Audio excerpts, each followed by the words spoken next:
They said she didn't belong. A quiet black girl in a worn-out hoodie, navigating the gleaming halls of Eastwood Prep in a wheelchair, barely noticed except when mocked.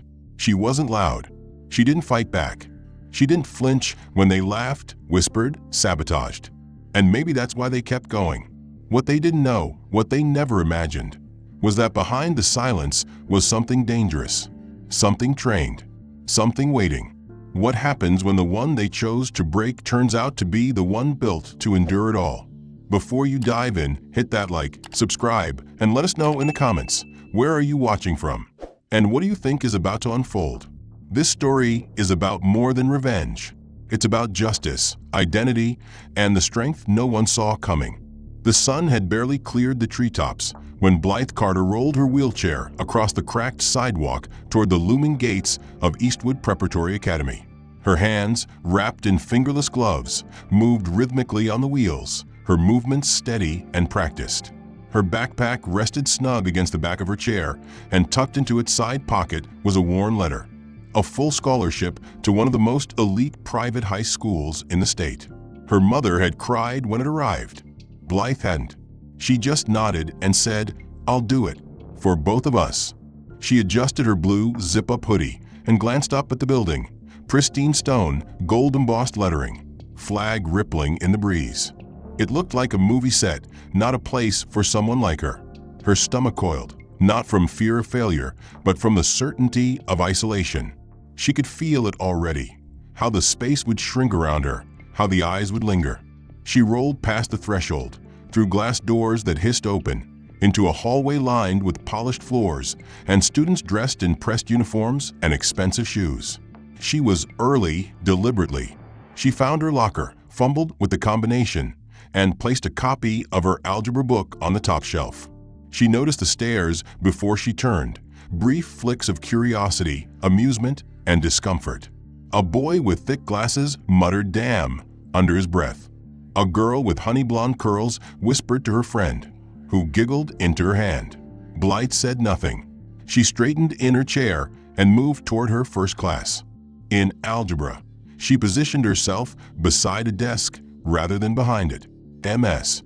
Lawson, the teacher, greeted her with a warm smile and a nod, but the rest of the class barely acknowledged her. Blythe kept her head down and her pencil moving. The math was easy. The tension wasn't.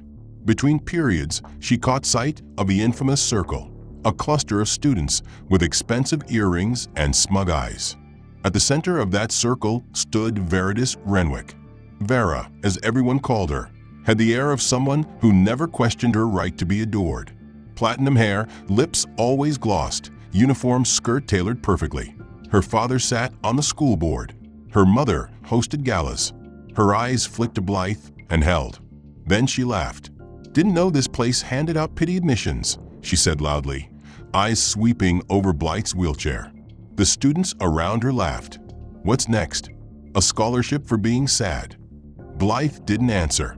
She just wheeled away, swallowing the heat burning behind her eyes. She made it to the next classroom just before the bell. The teacher, Mr. Hartwell, simply pointed her toward the side of the room.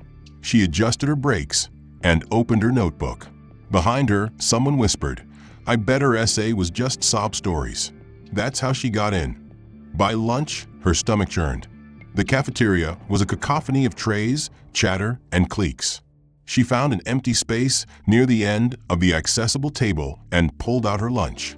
A turkey sandwich, apple slices, a bottle of water. She took one bite before hearing the telltale voice behind her. "Careful," Vera said.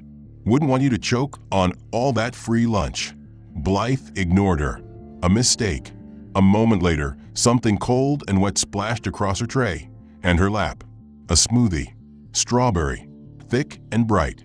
Blythe flinched as it soaked through her jeans. Vera held an empty cup. "Oops," she said with a smile. "Guess your wheels didn't dodge fast enough." Laughter erupted around her. Phones came out. Clicks. Flashes. A freshman boy near the corner table choked on his soda from laughing too hard. Blythe stared at the mess in her lap, heart thudding against her ribs. A teacher walked by, looked, kept walking. Her chest tightened. The humiliation pulsed through her like static. She wiped at her jeans with napkins that smeared rather than cleaned. Her sandwich had been ruined. The laughter had not.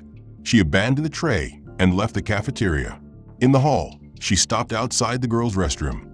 The mirror above the sink now bore black marker graffiti. Her name, Blythe, written in shaky letters.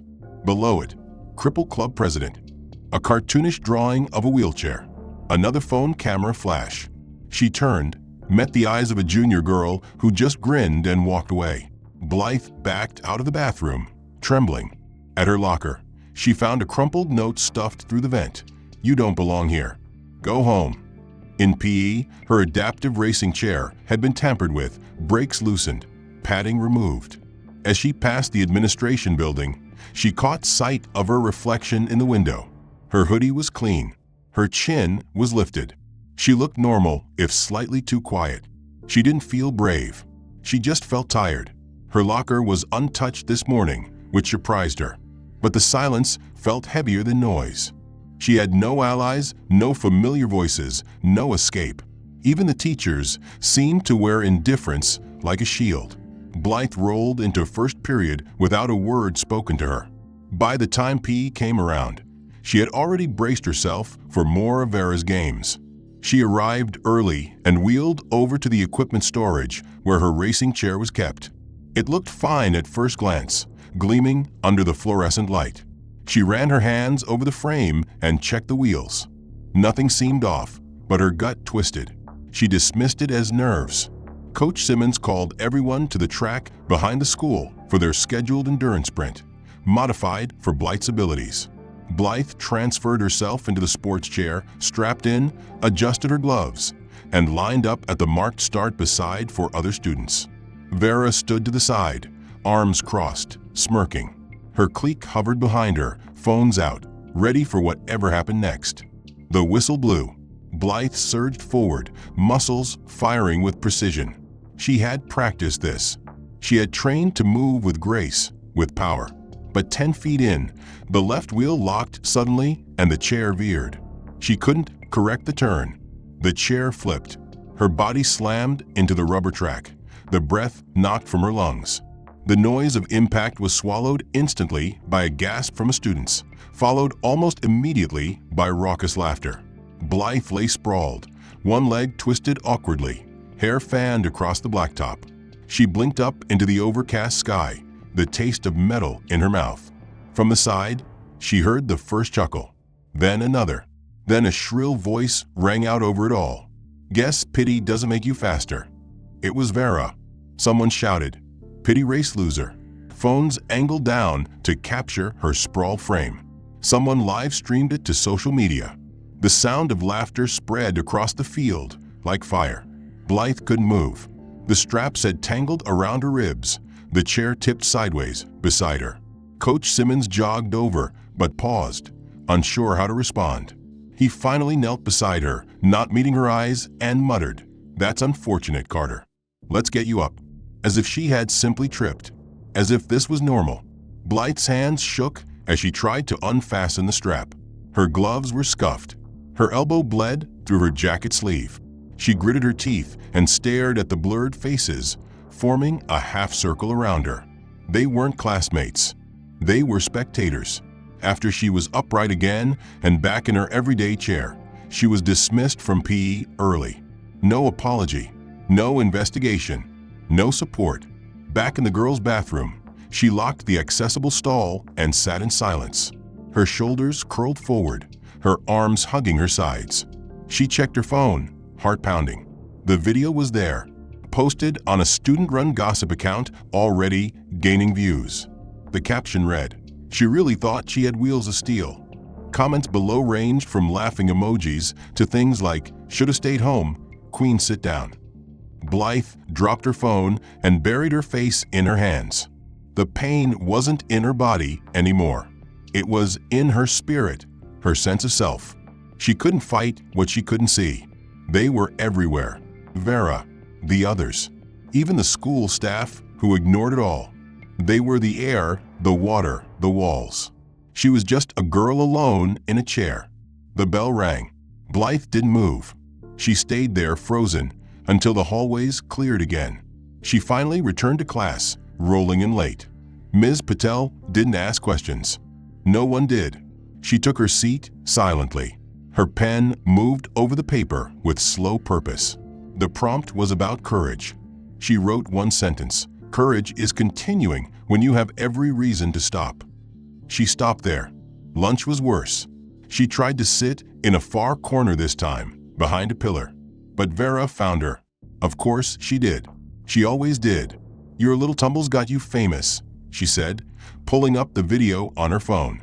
"You're going viral, Blythe. You'll be Eastwood's first meme." She paused. "Actually, no. You're not the first joke we've had. Just the slowest."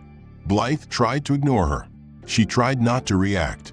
But when Vera dumped a small cup of applesauce into her lap like it was an accident, the laughter came again.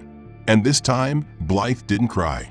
She just closed her eyes and let the noise wash over her. After school, she avoided the main hallway and rolled out through the side exit. The sky had grown gray and heavy. It wasn't just students whispering anymore, it was everyone.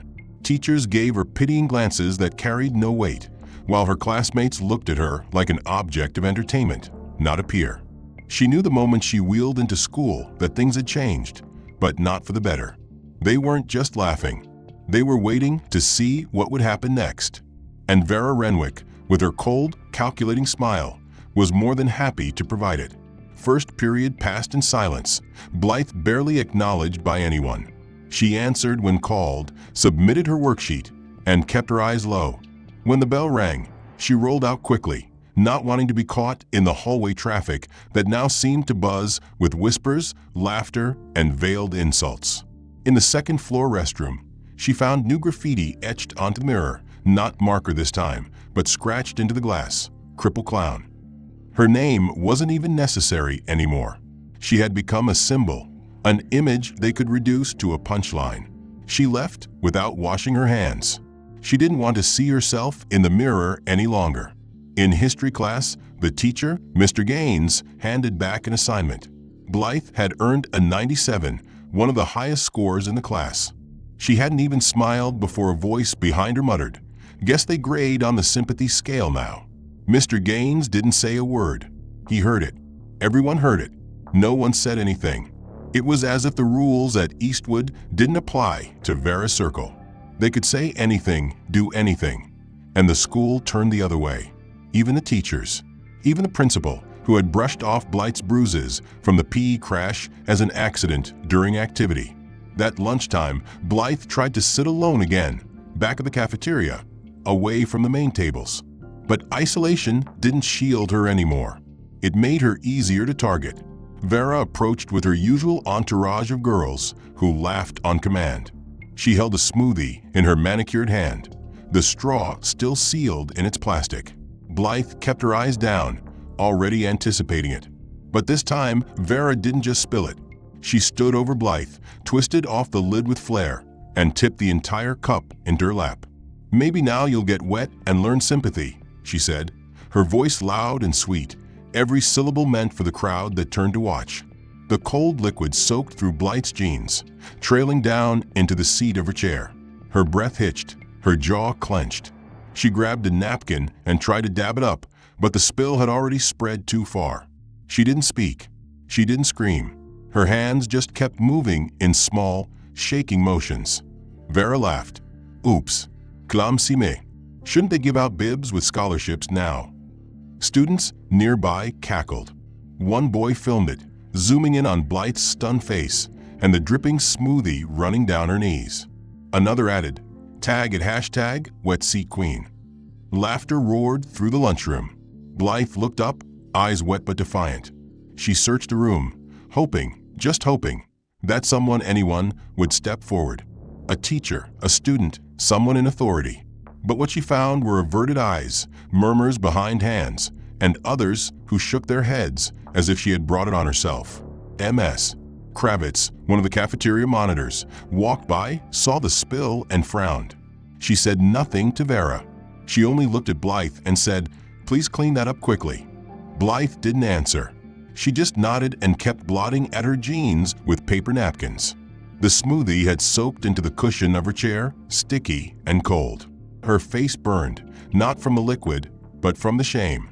The video had already been posted before lunch even ended.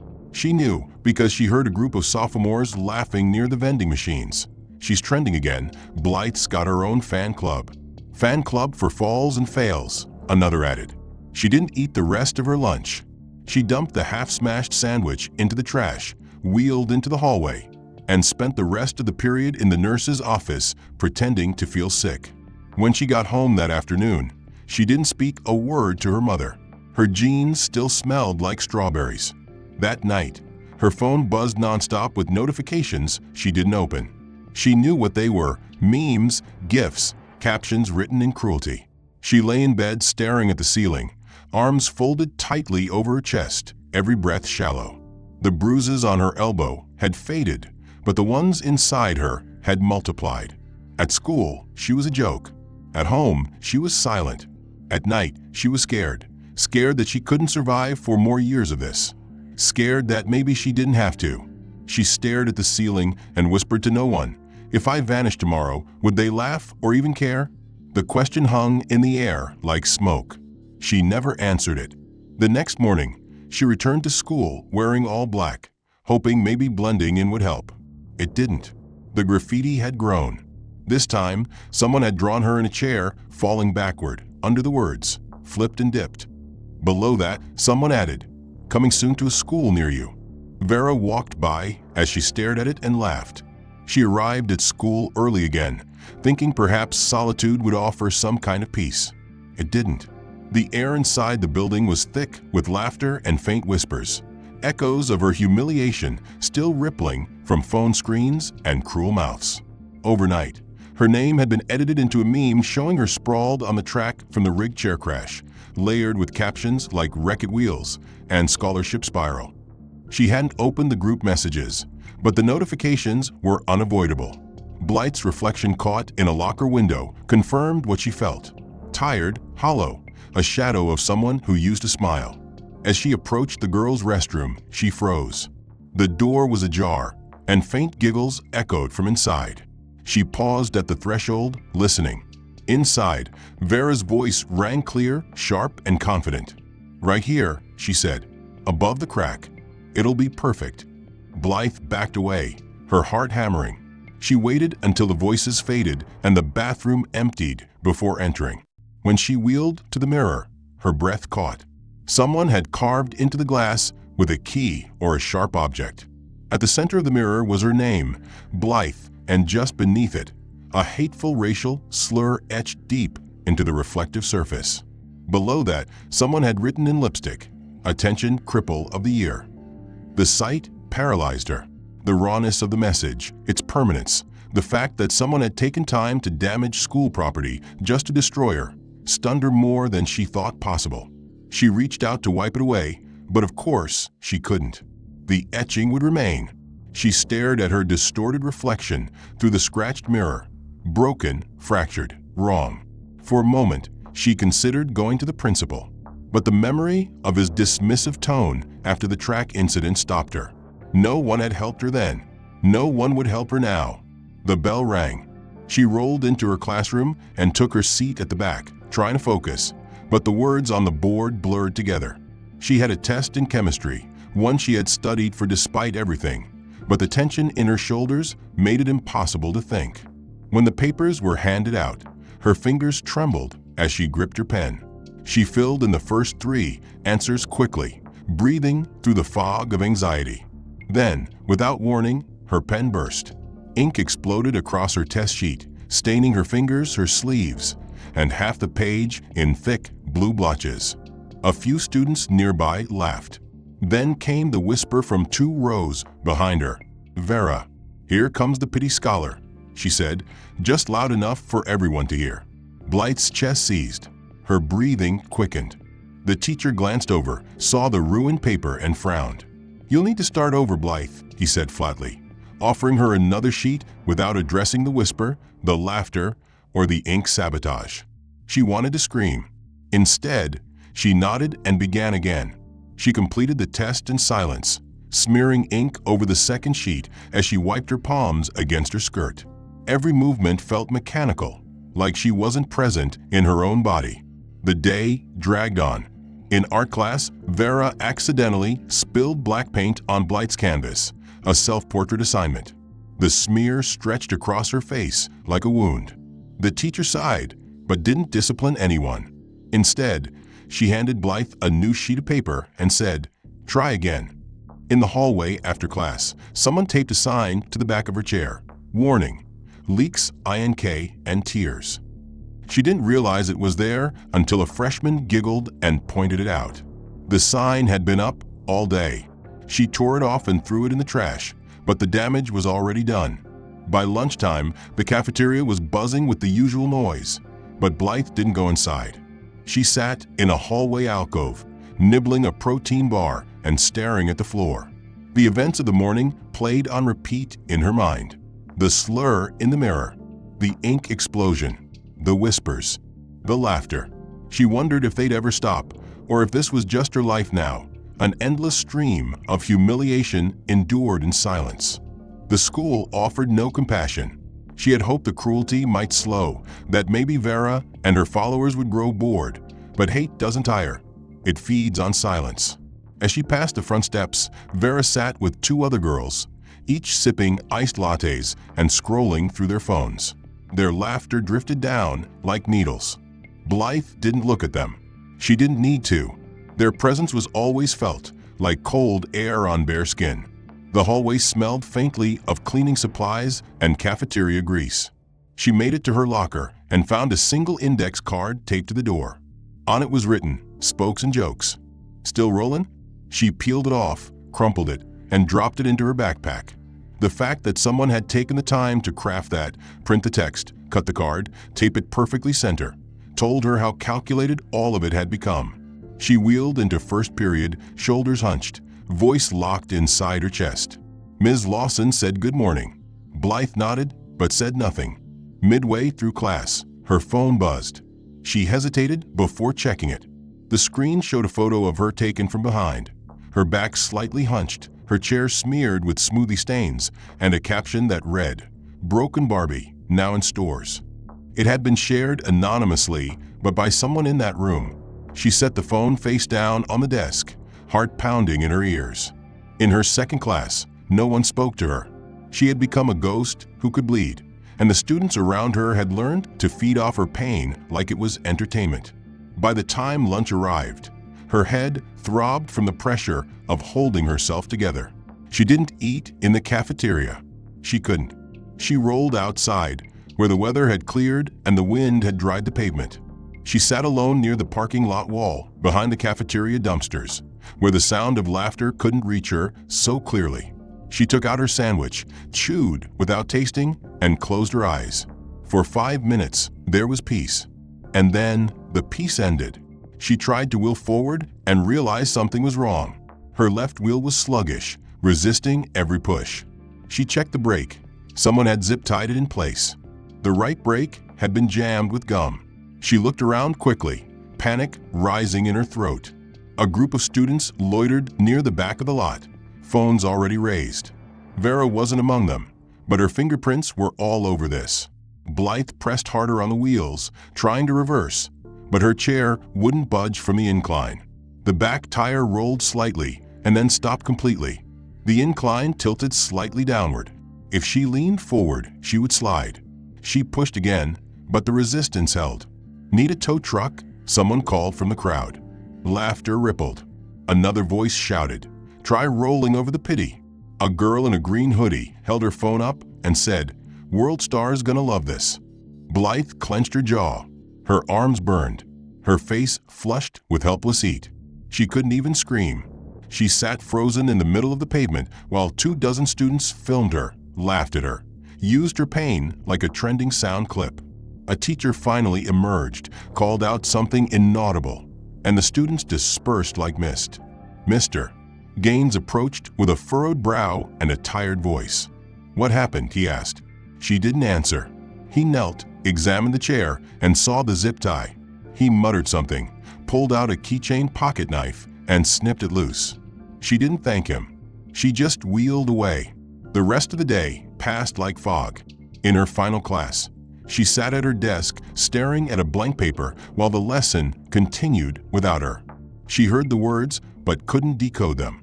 She was present only in body. Her mind had left the building.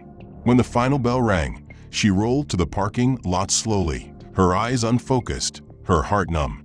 The thought came unbidden but steady. I can't do this anymore. She had no more energy to keep pushing forward. She had no friends here, no protection, no refuge. Her muscles ached from stress, and her mind felt like a room with no doors. Dropping out wasn't an option, yet it became the only thing she wanted. Freedom, even if it meant failure. She sat in her room that night, the lights off, the door closed, her phone silent in her pocket. She had turned off notifications, not because she hoped they'd stop, but because the sound of them made her flinch. She opened her backpack to remove her textbooks, and something fell out that hadn't been there before. A leather-bound notebook, old but intact. She stared at it, puzzled. The cover was engraved with initials, DC, her father's initials. Her heart jumped. Carefully, she opened it. Inside were pages of handwritten notes, phrases scribbled in strong, steady cursive, martial arts forms, quotes about discipline, reflections on pain. At the top of the first page were the words, "Strength is not the absence of pain. It is the refusal to be ruled by it." Her hands trembled as she turned the pages. He had written about anger, about balance, about how fighting wasn't just for violence. It was for reclaiming your space in a world determined to take it. Just quiet, sharpened awareness. She rolled through the corridors with steady movements, never rushing, never flinching, even when whispers followed her like shadows. In her locker sat another note, taped in the same centered way as before. This one read, "Got any new tricks, roll out?" She tore it down without reacting, her face impassive. By lunch, she had retreated to the outdoor ramp by the gym where she could eat in peace. The wind was sharp, but she welcomed the sting of it. It reminded her that she was awake, alive, and capable of feeling something other than despair. That night, after dinner, she found herself unable to sleep. Her father's journal lay open on her lap, turned to a passage about breaking limits in silence. You do not fight the world to show off your strength. You fight the world to survive it. The words etched themselves into her. At 10:30, she dressed in black sweats, zipped up her hoodie, and wheeled out into the night air. She told her mother she needed to clear her head. Instead of going to the park, she turned toward the school. The gate wasn't locked. The gym's side door was propped open, probably forgotten by a careless staff member or left that way by fate. She rolled in slowly, the polished floor glinting under overhead lights dim to low. She didn't know why she was there exactly. She only knew that this space, empty and vast, made her feel less trapped. As she wheeled toward the center of the basketball court, she heard a sound, faint footsteps, broom strokes. She froze. Then she saw him. Mr. Rhodes, the night janitor, pushed his mop across the far end of the gym, a soft tune humming from his lips. He was tall, stooped slightly from age or experience, with thick arms and a slow, deliberate way of moving. He stopped when he saw her and raised one eyebrow. "Ms. Carter," he said, voice like gravel soaked in wisdom. "Couldn't sleep." She hesitated, unsure if she should lie or tell the truth. "I needed space," she finally said. "This place is quiet." He nodded slowly. Quiet can be dangerous too, if you don't fill it with the right things. She looked at him then, noticing how his posture wasn't just sturdy, it was disciplined. Military almost. Or martial. She said nothing more. She thought maybe he would tell her to leave. Instead, he leaned on his mop handle and studied her with a gaze that didn't mock, didn't pity. "That chair doesn't define you," he said. "But I think you already know that." Her breath caught in her throat. She blinked. "I'm not sure I do," she admitted. He stepped closer. "You've been broken down. Publicly. Repeatedly. But you keep coming back. That's not survival. That's fight. I've seen fighters. I used to train them." She looked at him, truly looked, and realized then that there was more to Mr. Rhodes than a quiet janitor with a mop. "What kind of training?" she asked. He shrugged. Mixed martial arts. Old school. Disciplinary stuff. I taught for years before life pivoted. She stared at him. You were a teacher? I was a fighter, he corrected. And I still am. Just not in the way most people see. But you've got the soul for it. Most people break when the world throws its worst at them. You've been cracked, but not broken. That's the first sign. She didn't know what to say. He waited a moment, then added, If you want to train, I'm here every night. I'm not offering this to make you dangerous. I'm offering it to help you remember who you are. She nodded before her brain could argue. Yes, I want to learn. That night, in the dim light of the gym, Mr. Rhodes rolled out a mat and began with the basics: breath control, wrist movement, posture, core alignment. He adapted everything to her chair, never once treating her as fragile. Her arms trembled after 10 minutes. Her back burned from effort. Sweat rolled down her temples. But for the first time in a week, Blythe felt present inside her own body, not a puppet dragged through days of cruelty. She left the gym at midnight, exhausted but different. The next day at school, she didn't avoid eye contact. She didn't flinch when another meme showed up on a classmate's phone. She just observed, quiet and watchful. Her body still ached from training, but her mind was sharper. That night, she returned to the gym, and the next, and the next. Every night, Mr. Rhodes taught her form, precision, breath, and power. He pushed her limits gently, never overreaching, always aware of her pain, her range.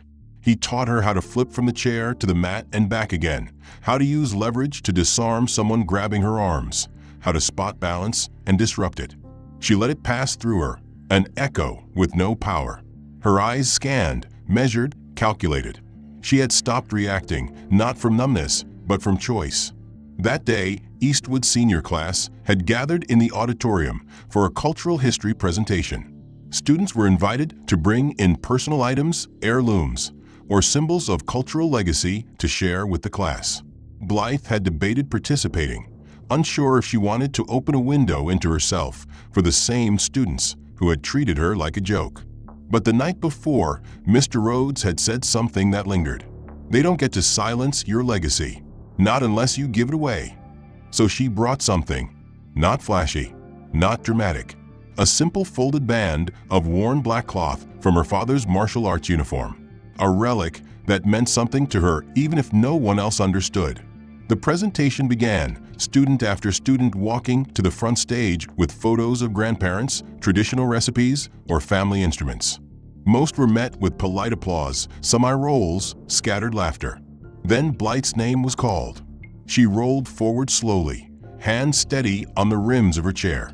As she took center stage, the room hushed, not from respect, but from anticipation.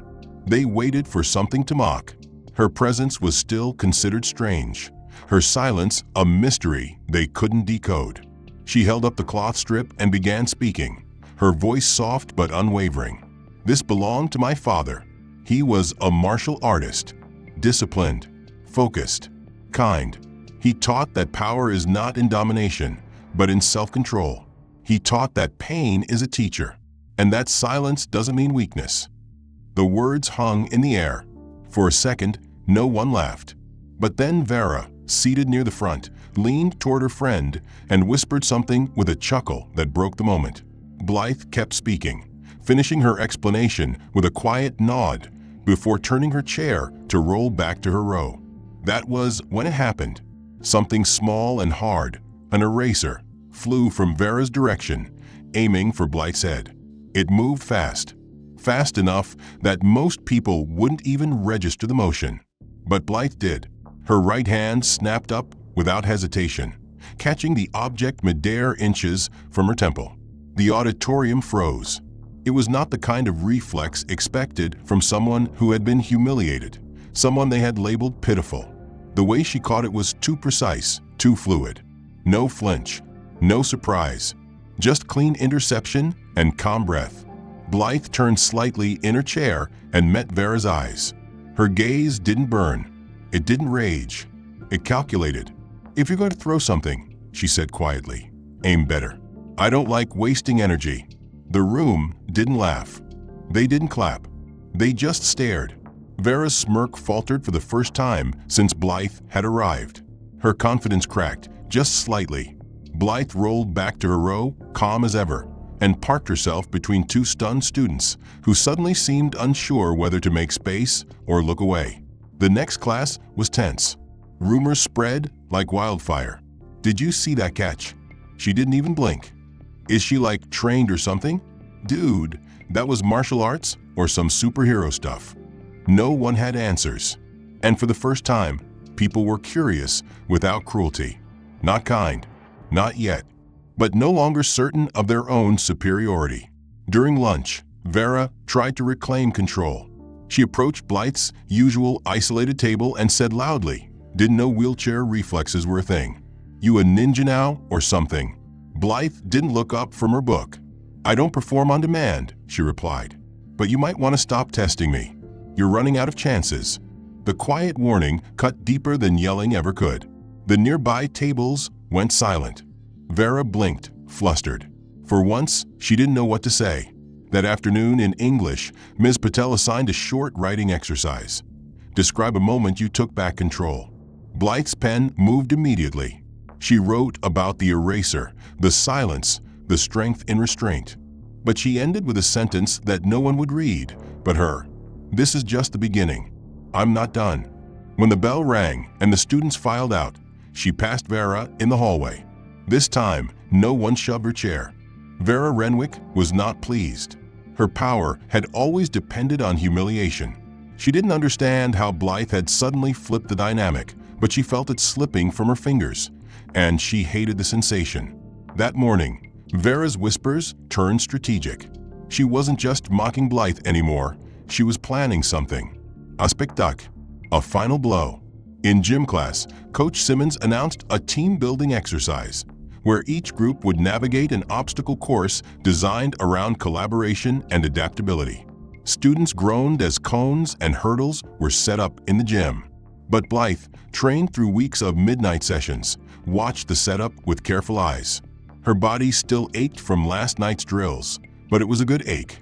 The ache of sharpening steel. As the class formed into groups, Vera raised her hand with a faux innocent smile. "Coach, since Blythe's in a chair, maybe we could build a special obstacle course for her." The words dripped with mockery, but the coach, unaware or indifferent, nodded. "Fine.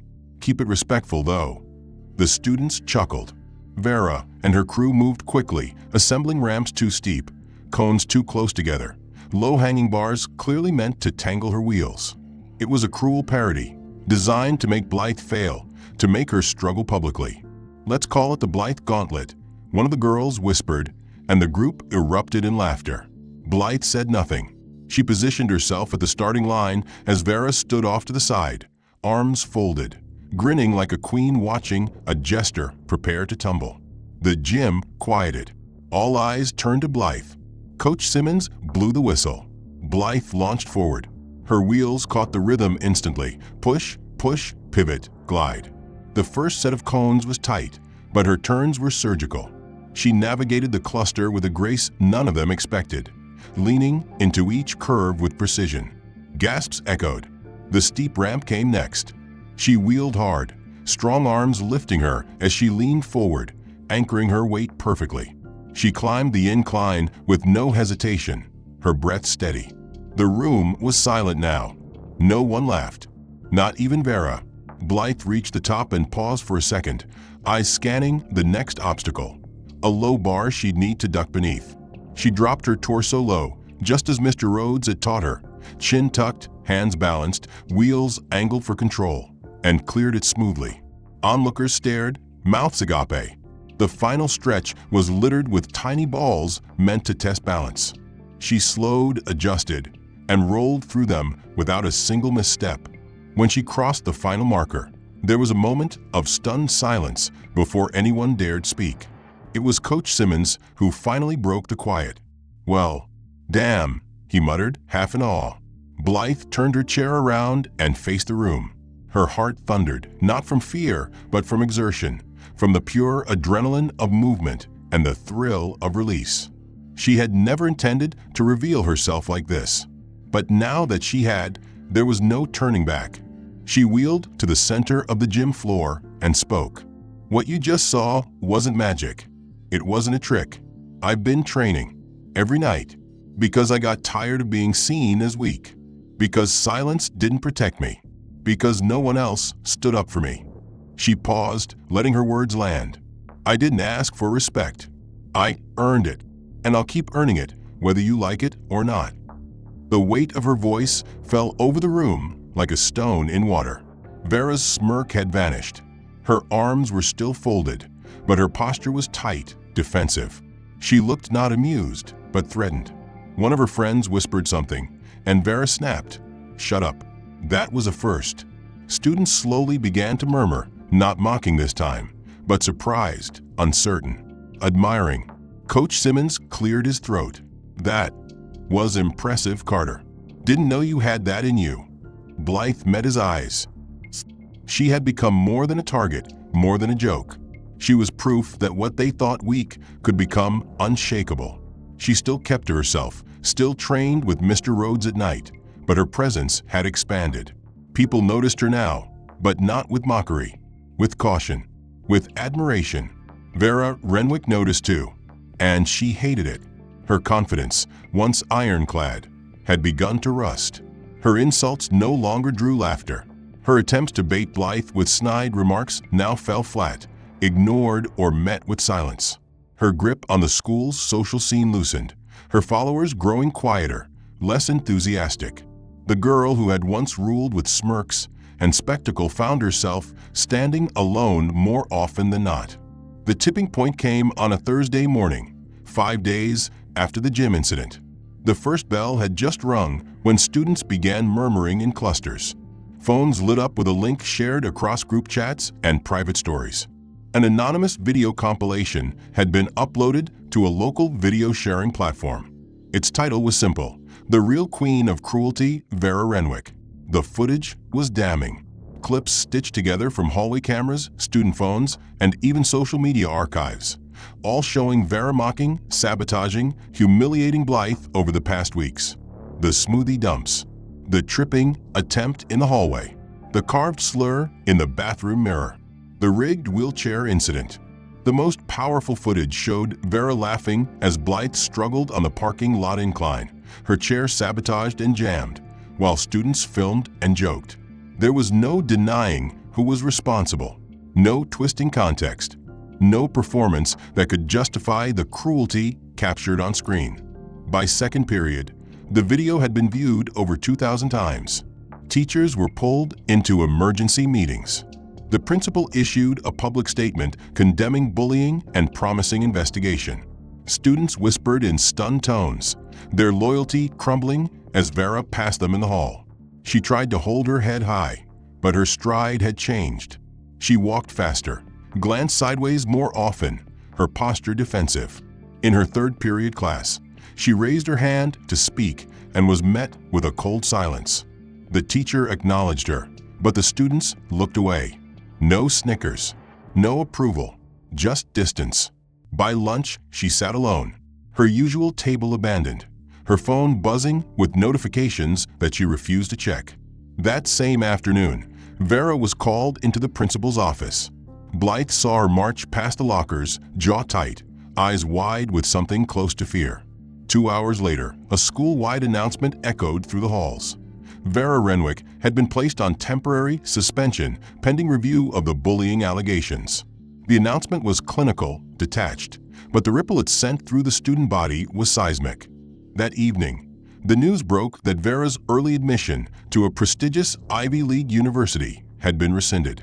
The school's administration had sent them the footage as part of the disciplinary file.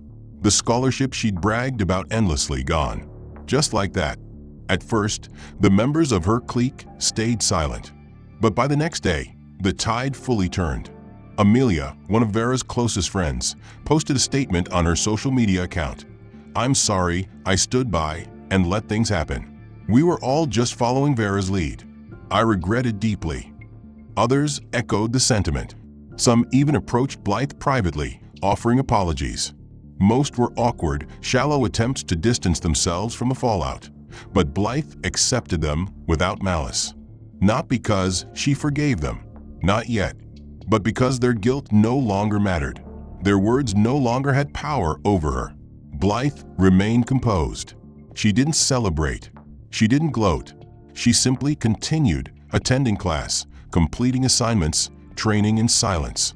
When asked by a teacher if she wanted to press further charges or file an official complaint, she declined. "I just want to move forward," she said. But Vera couldn't. Her parents were called in. Rumors swirled that her father had threatened to sue the school, but there was little ground to stand on.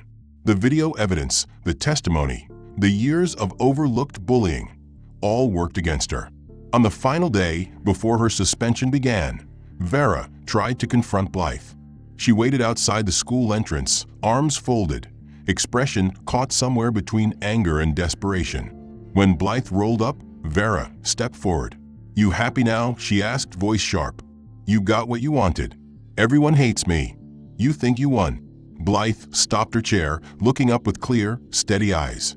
"No," she said simply. "I didn't win. You lost. All by yourself." Vera's face twisted. She opened her mouth, closed it, then turned and walked away. That night, Mr. Rhodes said nothing during training. Instead, he placed a new mat beside hers, teaching a more complex maneuver. They practiced until the gym lights flickered and the clock struck midnight. It had been a week since Vera Renwick's suspension began, and the halls of Eastwood Prep had settled into a strange kind of quiet in her absence. Without her voice echoing through the corridors, without the sharpness of her laughter or the intimidation of her presence, the school felt different, not peaceful, but recovering. Like a place just beginning to remember how to breathe again. The whispers had faded, replaced by cautious curiosity. Some students had started speaking to Blythe Carter more openly, not with pity or awe, but with a kind of careful respect.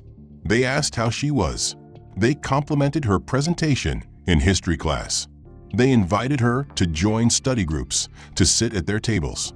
She didn't say yes to most of them, not out of bitterness, but because she was still learning to live in this new space. A space where she wasn't hunted. A space where her silence wasn't mistaken for weakness. She moved through school with the same steady rhythm she had carried since day one, but now it was different. Each push of her wheels felt like a step forward, not into battle, but into purpose. The graffiti in the bathroom had been cleaned. The track where she had once been humiliated now bore new cones, spaced respectfully, after the coach asked for her advice. Blythe still trained at night with Mr. Rhodes, pushing her body, refining her mind. The physical gains were visible, her arms more defined, her posture more commanding. But the deeper change was internal. She no longer saw herself through their eyes.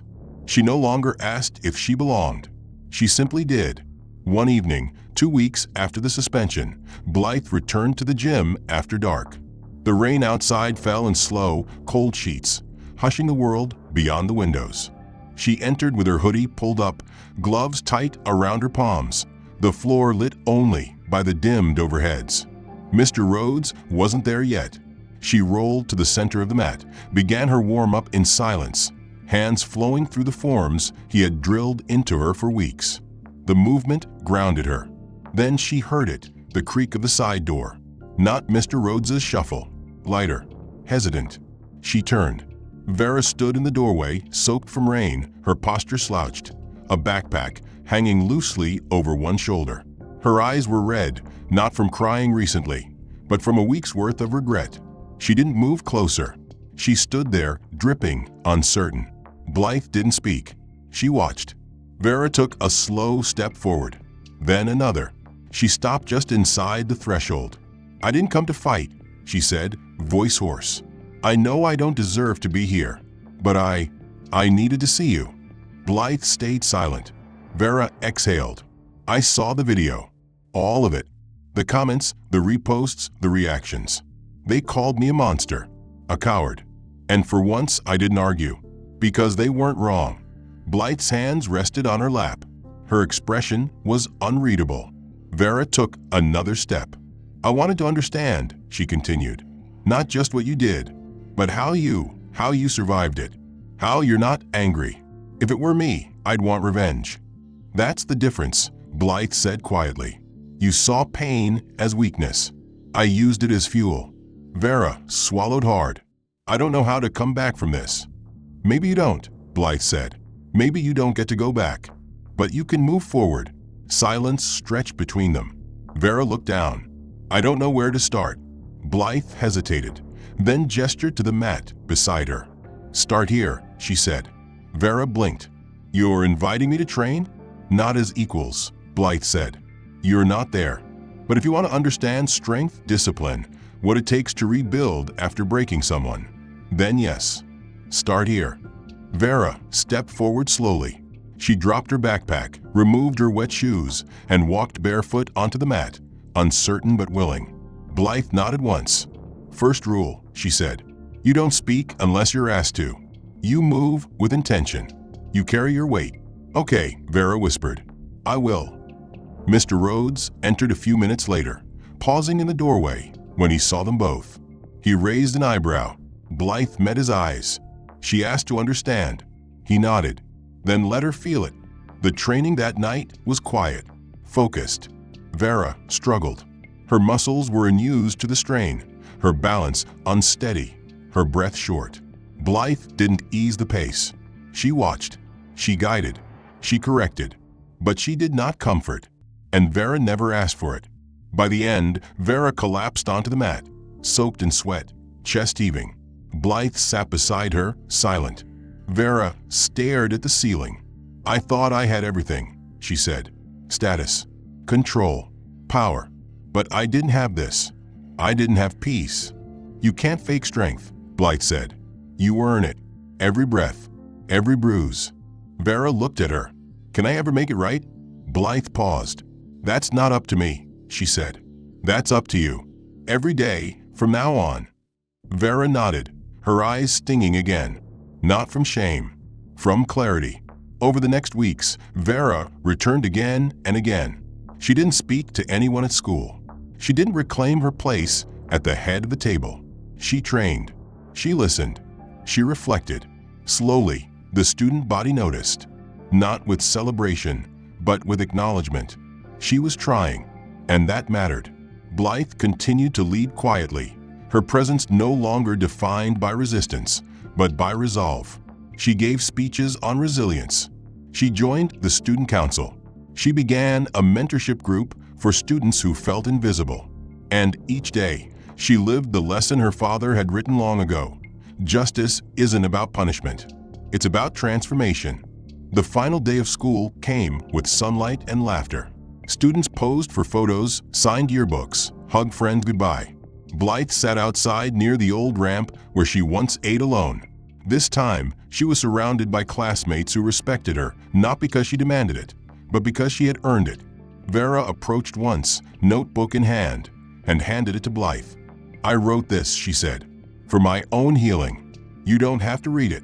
I just wanted you to know I'm trying. Blythe took it, nodded. Trying is a start. Vera smiled faintly. Thank you for not letting me stay blind. As she walked away, Blythe opened the first page.